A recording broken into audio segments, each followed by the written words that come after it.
Dans la nuit de jeudi à vendredi, les Russes vont lancer un engin spatial vers la Lune. Pour la première fois depuis un demi-siècle, la mission s'appelle d'ailleurs Luna 25 et succède donc à celle de 1974 appelée Luna 24. Elle devrait atteindre l'orbite lunaire 5 jours plus tard et attendre une petite semaine avant d'allunir. Alors je vais pas faire le malin, j'ignore tout des spécificités techniques de cette opération.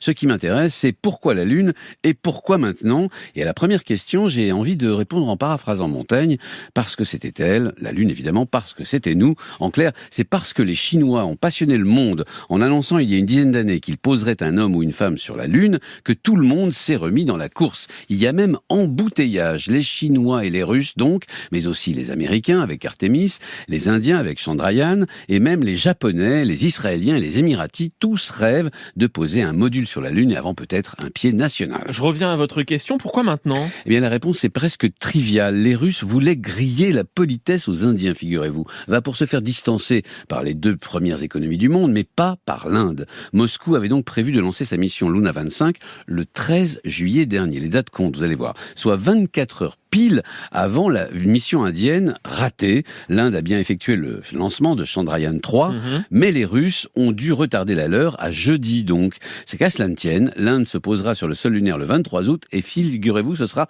en même temps que les Russes. Lors de sa conférence de presse, les Russes ont même dû préciser que les deux missions ne se gêneraient pas. L'Inde ne prévoit qu'un bref séjour de 18 jours sur le sol lunaire.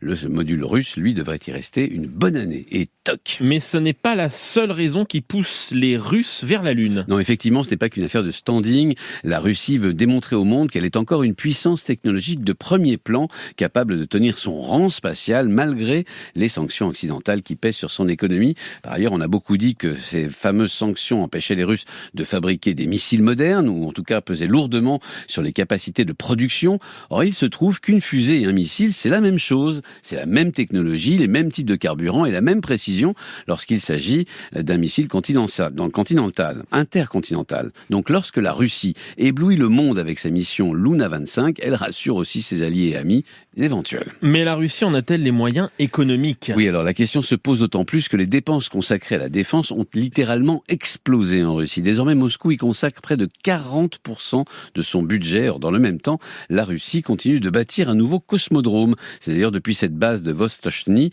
située à 5500 km à l'est de Moscou, que sera lancée Luna 25. Je rappelle juste qu'une des raisons de la chute de l'URSS était précisément l'insoutenabilité budgétaire des programmes militaires et spatiaux soviétiques. Merci à vous, Anthony Bélanger.